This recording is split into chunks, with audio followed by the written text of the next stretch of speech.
What's going on, people? We are Tottenham TV, back here for some more review streams for you as Spurs beat Preston 3-0 at Deepdale yesterday to secure safe passage into the 5th round of the FA Cup. And it was a good day all round for Spurs yesterday. Not only did we win 3-0, we got the here we go to Porro as well. That is going to be signed, sealed and delivered, I think, today or tomorrow. Romano did give an update on it today. Let me just get it up. And he said Porro is going to travel to London today. Let me just find it. 1 second. Oh, bloody hell, he's done a lot of updates since the Porro one. That's Fabrizio. Yeah, here it goes. It says, Tottenham want to get all contracts signed today for Pedro Porro deal after verbal agreement reached for Sporting on Saturday night. It's done for fee close to 45 million euros. Porro prepared to travel to London with agents later today. Contract till 2028 with Spurs. So, look, it was a great day all round. Talk to me about yesterday. Talk to me about the atmosphere in the stands. Obviously, you were up there yesterday, and we'll get into the performance as well. Yeah, it was a really good day, I think, all round. It was very, very positive. I thought the performance in the first half was probably a bit below par, but we didn't really concede any chances, and we were the ones most likely to score. I thought Son... For me, Son was probably our best performer even in the first half. So I was no surprise when he did break the deadlock in the second. But there was a good feeling yesterday. The fans were up for it. They were travelled in their numbers through thick and thin to get there in Preston. 6,000, I think, were up there yesterday. Yeah, and what's even more impressive is a lot of trains got cancelled the night before the game. So that made it even more impressive how many Spurs fans were there. Yeah, and it was obviously the whole Sol Campbell article added an extra edge to the atmosphere yesterday. You saw from minute one the Spurs fans wanted to make their feelings known about that Sol Campbell interview that he gave to the Guardian a couple of days ago. So that obviously added to the atmosphere. There was some good banter between the Preston fans and the Spurs fans. There was actually an incident near the beginning of the game where there was a Preston fan. He was there with his kid or something, and sitting in the Preston end, and for some reason he'd brought an Arsenal shirt. I saw a picture of that. Yeah, he brought an Arsenal shirt to the game, and he starts waving it, like trying to antagonise the Spurs fans, and they kicked him out with his kid. He had a kid. He had to get kicked out with his kid there as well. And it's so funny. You can see him walking out. I think I have it on the vlog. He's walking out of the stadium, getting dragged out by the police with his kid. He's holding his kid by the hand, and then he just gives the 2 fingers up to the Spurs fans while he's walking out. It was a funny moment. Then there was this let's say large Preston fan sitting in the front row as well, right next to the Tottenham fans, and he was like, I think it was she was giving it like the big one basically throughout the game. And so whenever Spurs scored, it was always Fatty, what's the score? It was quite funny, and there was good banter. But no, there was obviously a lot of Levy out chants. I was actually sitting next to a guy who brought a flag. It said thanks for no memories but time to go for Daniel Levy, and it was a gigantic flag. It probably would have gone like 10 rows if it would. He tried to get it going, but like people wanted to like watch the games. They didn't want to be like surrounded by a flag. But he brought that. He tried to erect it, but it didn't quite happen. But the fans were well on it. You could hear it. I'm hearing, obviously I wasn't watching on TV, I was at the game, but I'm hearing from people who were that they were very loud. And like everyone's saying... Every time, I mean, I was here on the watch long and I didn't have the headphones in for the majority, but whenever I did put the headphones in, I could hear the Spurs fans. So it was great to hear. But look, Spurs fans, I think, are doing themselves... a service at the moment, doing this team a service with the way we're travelling in our numbers, the way we're out singing home crowds. So credit to the Spurs fans at the moment, because it'd be easily excused for the Spurs fans not to be singing with the way things have been over the past month or so. So credit to the boys, credit to the Spurs fans. But let's talk about the game yesterday. As you say, it wasn't the greatest first half, but look, at half time, I was sitting here quite happy with the way things are going. I know we didn't create too many clear-cut chances, but we were kind of limited to shots from like 20, 30 yards outside the Preston area. Sonny had a couple, Kulusevski had one. We were finding it really hard to break them down, and I think that's a credit to the way Preston were defending, especially in that first half. Sonny was obviously the danger man in that first half. He was the one. The keeper got a warning sign, didn't he, from what was to come in that second half. But what I really enjoyed from that first half was Sonny. He kept making those movements, kept making those runs in behind, and we kept trying to find him, but the quality wasn't really there from the balls from the midfield and out the back. But he was running at them, he was taking men on, he looked confident, he was taking shots off. And I could tell from that first half, Sonny, it was a changed Sonny, and what happened in that second half happened. But were you that disappointed after the first half? I know Ryan Sessegnon put in a bit of a shocking performance in that first half, but I thought things were going all right. And, you know, Preston didn't really hurt us at all, apart from that one free kick from Robbie Brady from like the halfway line, which they had a good effort from, where I think Bentancur blocked it with a good challenge. Apart from that, I thought it was all right the first half. Yeah, I mean, it wasn't. Look, I don't think there was too much to be happy about. Apart from, I think there was 2 long-range shots from Sonny, which both were saved from the keeper. And then there was Kulusevski had a couple of moments. There was one moment Sonny played him in behind, and it looked like he had a chance to finish. But it was a good block from the Preston defender. And then there was another one when we played a short corner to him, and he had a shot at the edge of on the edge of the area, which went over. So most of our good work and chances were coming from distance. We weren't really able to carve them open, which was a bit disappointing. I guess defensively was solid.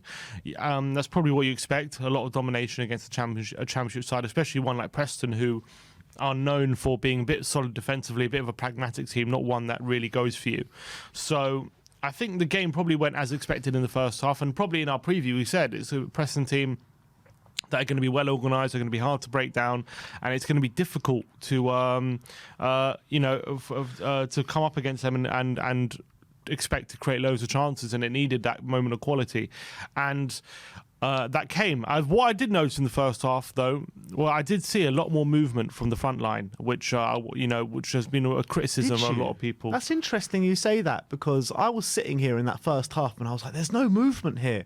Every time someone was getting the ball and you're expecting the front line to be moving, I didn't notice that yesterday. It's interesting, because I literally kept shouting at the TV, being like, where's the movement? Where's the movement? I thought yesterday, compared to other games, there was a lot more movement than we've seen, like compared to previous games where we do complain. I don't think it was. No, it could have been more, to be honest, but I did think personally there was more than usual.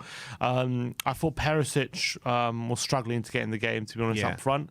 I thought Kulusevski in the first half anyway was very in and out of the game. At some moments he was in it, and then a lot of moments he was kind of anonymous. But Sonny, it was interesting hearing Stellini after the game. He was asked, did Sonny feel a bit more extra pressure or responsibility is the right word? Did he feel a bit more responsibility without Kane there to be the main striker and to really add quality? We were lacking a presence up there, weren't we, in the first half?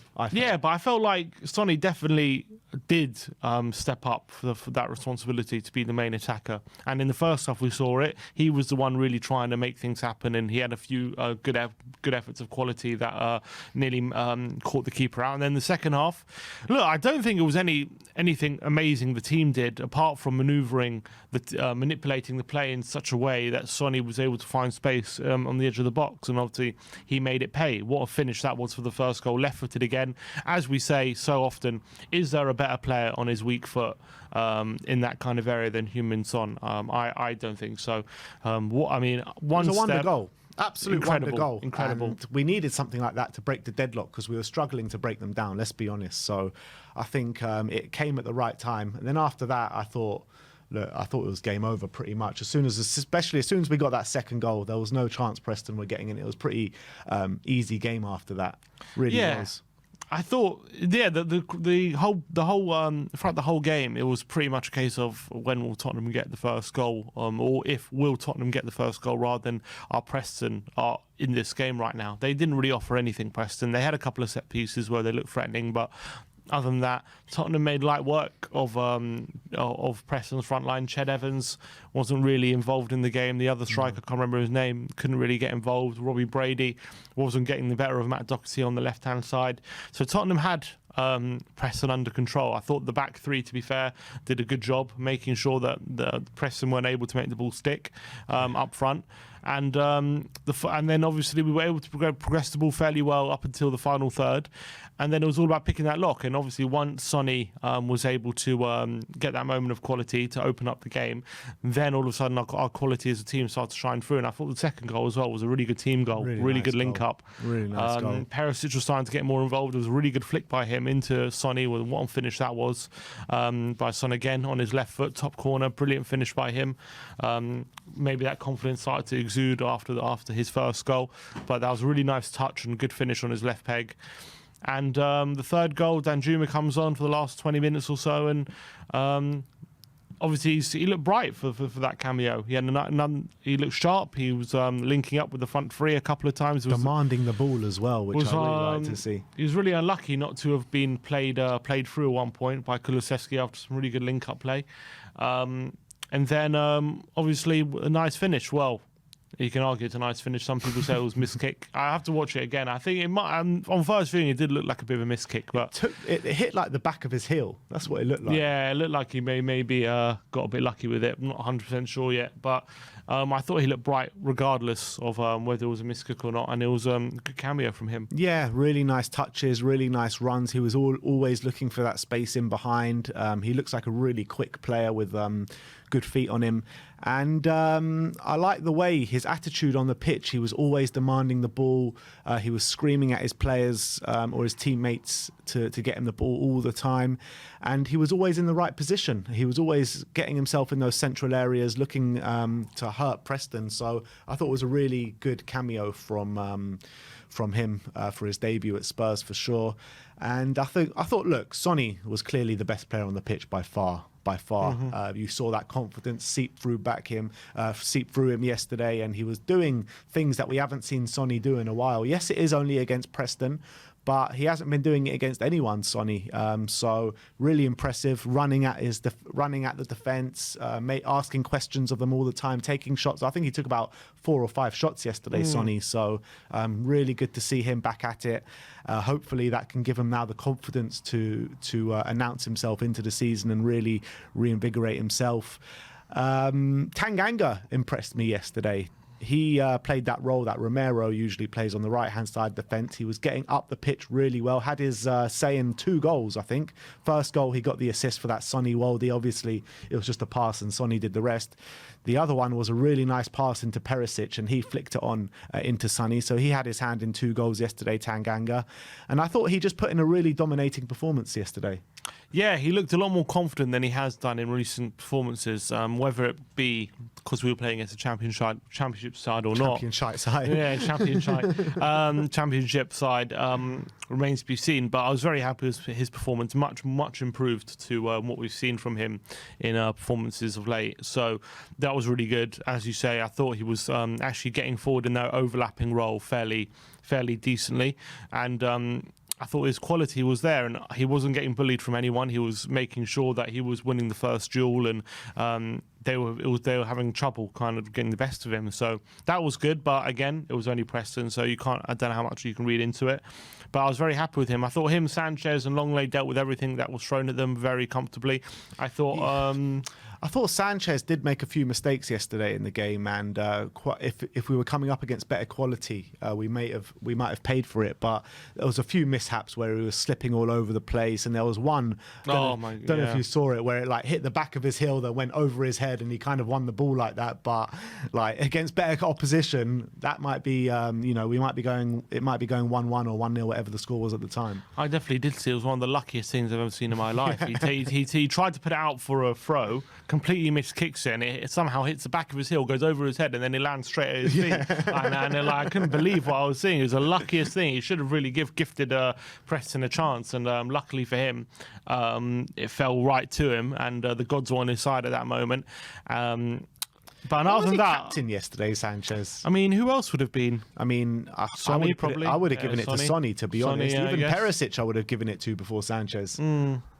Yeah, good question. I thought, Sonny, you would have thought maybe would have been captain ahead of someone like Sanchez. I guess that's true. Do you reckon it was Bentancur even? Do you reckon it might have been like a ploy to put him in the shop window a bit, being like, look, he's our captain, and if you want him, you can have him at a good price? maybe, or maybe it's just a.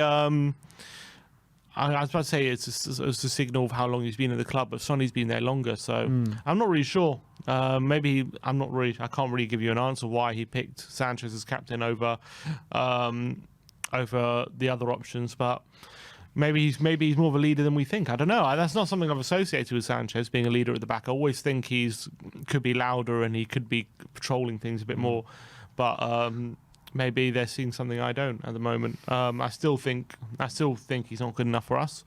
And I think even yesterday could have been turned out very different without a bit of luck. After that Tanganga performance yesterday, do you think that even more so now, Sanchez is a bit of the odd one out? Because you look at the right-hand side, I think.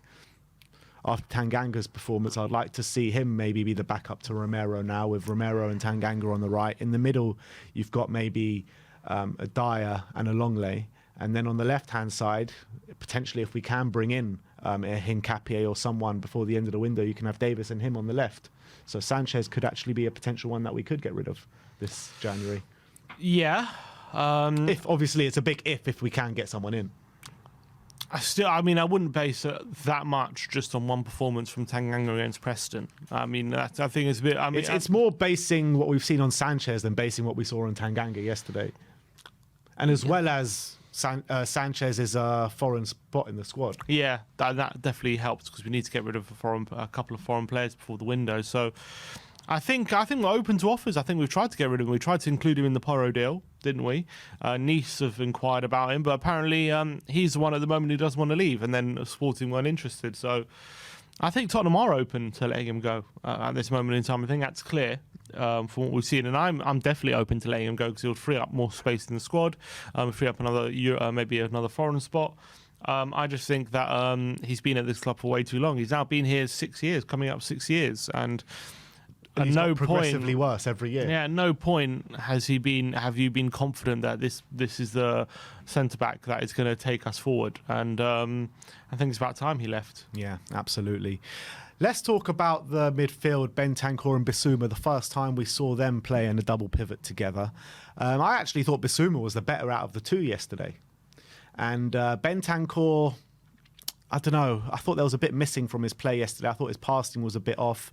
But Bissouma really impressed me with his defensive display, driving the team forward, nice touches in tight spaces, wriggling away from the Preston midfield. I was quite impressed with Bissouma yesterday. Yeah, I thought he played well. Didn't probably helped by the fact that Bentancur was definitely having a bit of an off day. I can definitely say that. I don't think he was any terrible, but no. There was one moment in the first half which really exemplified it. He had the ball, he then gave it away on the halfway line to a Preston player, and then he was chasing it back and he got nutmegged. And it's like, this is not Bentancur that on top form. What about the bit where he did that pirouette to take it past the player and then just made a shocking pass after that? It was like, what a great pirouette. He's driving through the middle of the park. Preston player comes to engage him. I think two Preston players. He does a pirouette and with a lovely pirouette and gets past both of them and then makes a pass straight back to a Preston player. It was really frustrating. Yeah, he wasn't at times at his best.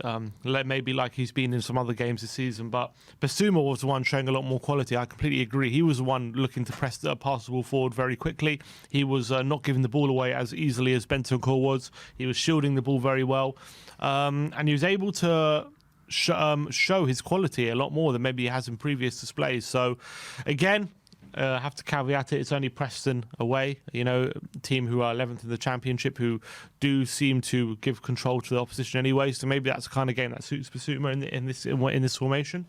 But he definitely was the better of the two when it comes to out of him and Bentancur. I thought he showed more quality, and also Ollie Skipp came off the bench, and I thought as well one of his better displays of recent times. I thought he actually did really well when he came off the bench. Yeah, his passing was brilliant yesterday. I mean, he was getting the ball in the half spaces yesterday and playing really nice progressive passes forward, and I think it's the best we've seen of Ollie Skipp this season, probably the best we've seen of him since he's come back.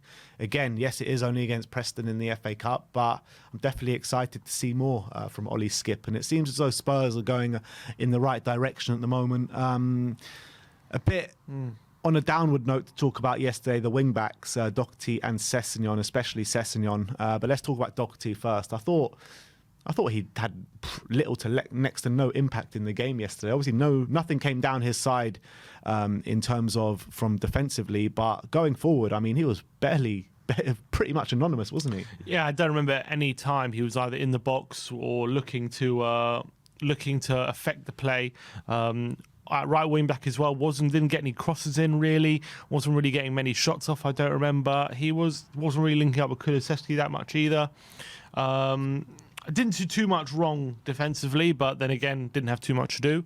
And offensively, was a bit anonymous. That's all. Yeah. Just didn't really get involved. I don't remember too many occasions where I remember Doherty did something good going forward. Yeah, exactly. And on the other side, definitely wasn't an anonymous display from Ryan Sessegnon, because he got a lot of the ball, especially in that first half. And it just seemed like every time he got the ball, the move broke down. Literally every single time in that first half, even in the second half as well, until he ultimately got taken off. But I mean, how poor can your crossing be? He had so much time and space to put balls in the box, and it was just like a shocking cross every single time. And if it wasn't a cross, it was bouncing off him, going off for a goal kick, or just a poor pass.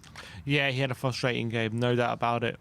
His quality, he had so many opportunities to show either confidence or quality in his play, and I felt that a few times, I reckon it happened a couple of times where, first of all, he kept having his crosses blocked. That happened, must have been at least 3 or 4 times he had a cross blocked.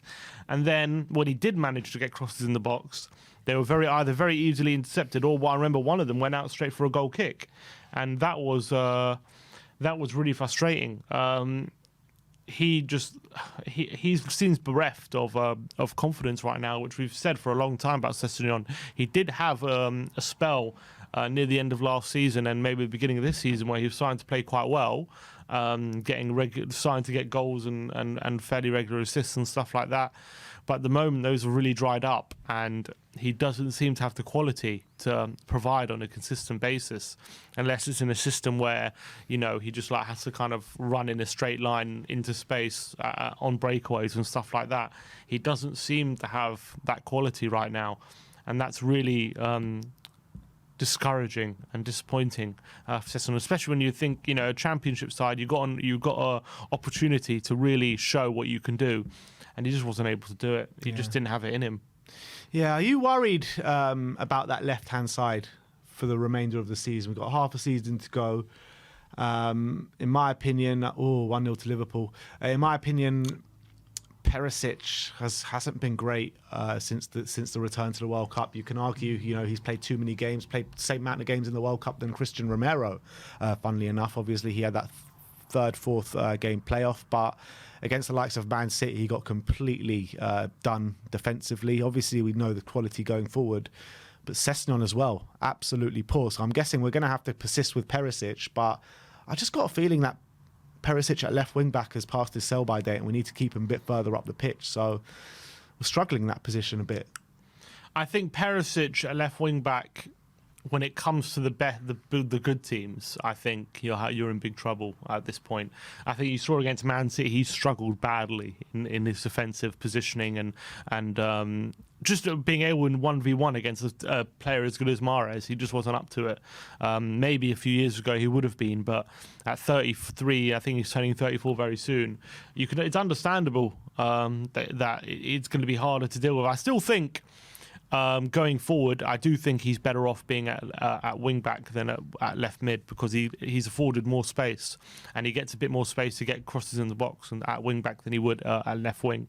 So if he's not coming up against a winger as good as Mahrez, and he's coming up against a winger who's maybe more manageable, I do think against maybe lesser teams, I think Perisic at left wing back can still work. I do think against the better teams, it's a bit of a recipe for disaster right now, having him there, and that's a big problem. And hopefully next season that'll be rectified with the Doji coming in, younger, someone who can learn off Perisic as well, but he's a younger player who's going to have more energy. He's going to have more ability to defend as well. He's going to be stronger, faster, and that should solve the problem. And I don't know where that leaves Sessegnon next season, because if Conte's still here anyway, I don't see Perisic leaving with a 2-year contract. But to be fair, if Conte is not here, I think there is a chance we let him go, Perisic. Yeah, I agree, to be honest. And I still think he's good, though. Sessegnon to go as well. I mean, I think the likes of like the Sessegnons and the Sanchez's, they just don't add anything to this team anymore. They just really don't. And I think time for both of them to go out the door. I can't see any quality regarding either of these two players. But I'm worried about this left wing-back role for the remainder of the season. I think next season, when we've got a Doji on the left and Porro on the right, I think it's really exciting, really exciting. But for this season, I'm worried. I really am. I'm not as worried because we'll have after Sunday, we'll have Man City and Arsenal out of the way for the remainder of the season, and I think Perisic for a lot of games will be fine in that left wing back role. I do. I still think he's quite effective there even now, and I think a lot of his assists has proven that, and I still think he's good going forward. But defensively, there's worries there, but I don't think there's as big worries against maybe non-top 6 teams as there are against them. So in those big games, maybe Sessegnon might be the answer. Maybe we'll have to find a solution, or maybe Perisic can somehow improve. But there will be a worry there. But I do think for the majority of games, I'm not as worried as you. At this point, I'll take Reguilon back over Sessegnon. Literally, I think I don't see how Reguilon can be any worse than what Sessegnon's being at the moment. Well, I always thought that Reguilon was a better player. I just thought the only difference between Reguilon and Sessegnon was that Sessegnon's more suited to wing back than Reguilon. Reguilon was always a decent player for me. I thought he was quite a good left back, but he didn't have the attacking output to really be an effective wing back.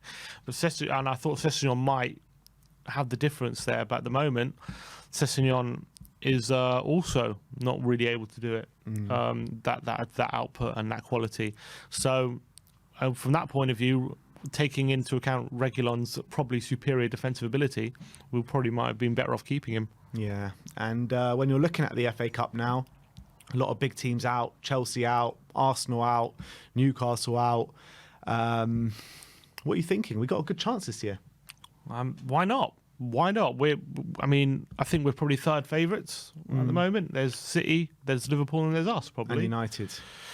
I think with the odds we're third somehow. Really? I think with the odds we're third. Or maybe maybe fourth. It could be fourth. But I think we're third because Liverpool have Brighton. That's probably why we're third odds. But we definitely have a good opportunity. We shouldn't fear anyone, in my opinion. I think we got a very good chance of going all the way, and we should take it very seriously. And I think we've got a very good chance of getting a trophy if we can take it as seriously as possible. Obviously, the games are going to start mounting up if we stay in the Champions League, and with the league games coming up, a lot of league games still to play, and hopefully there won't be any replays in future rounds and stuff like that. But I'm looking at who's left, and you've got to fancy your chances. Why not? Yeah, if we get a kind draw and maybe Man City can get Man United in the next round in another dream tie for us. Never know. You never know, but Man City are kind of doing God's work at the moment. Beat Chelsea in the first round, beat Arsenal in the second round. Hopefully they get Man United in the next round. That'd be all right, wouldn't it? Yeah, it would be.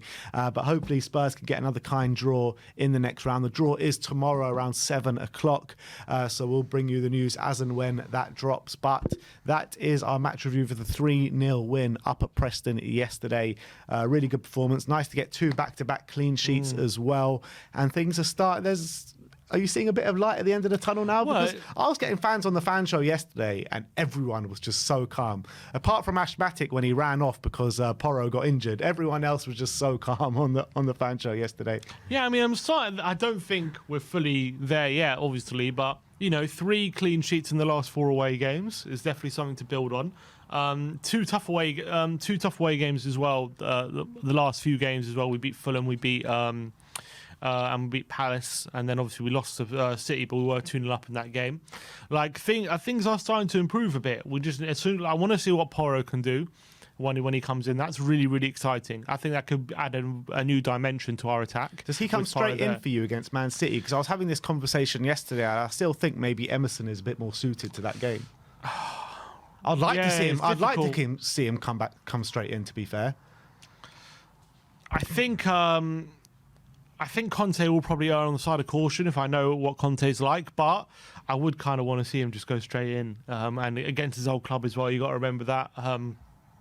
And I'm just imagining him coming straight in and having those quick breakaways that we do against City and having Porro just dynamite on the running counter, forward. won't it? Yeah, I mean, it could be very, very exciting for us.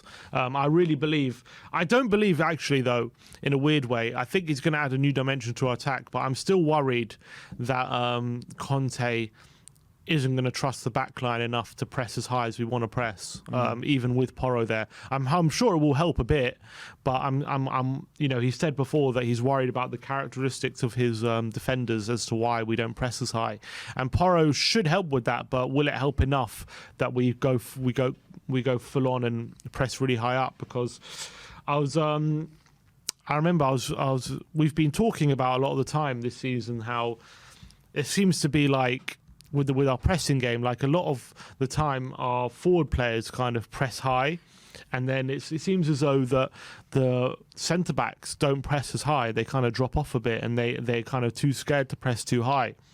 And I've seen a few images that kind of concur with that analysis, that the pressing from Tottenham isn't as coordinated as it should be, and whether it might be because there's a lack of trust in the defenders, or maybe it's just how Conte wants to do things. But definitely, our pressing game isn't as coordinated as it should be, and that's a worry going forward, because it still leaves a lot of space in between the defenders and the midfielders, and teams are exploiting that. So we need players that Conte can trust to press high in that defence, and Porro is definitely one that he will trust, and I think Emerson he trusts as well, but it's the centre backs who he doesn't trust, and Porro, unfortunately, as much as he'll help going forward, and I think it would add a new dimension to how we attack. Will it add a new dimension to our pressing and how much control we have in games? I'm still sceptical. Brighton just scored 1-1. Lamptey. Wow, what a goal that was. Missed it. Anyway, 1-1. All right, so that's our match review.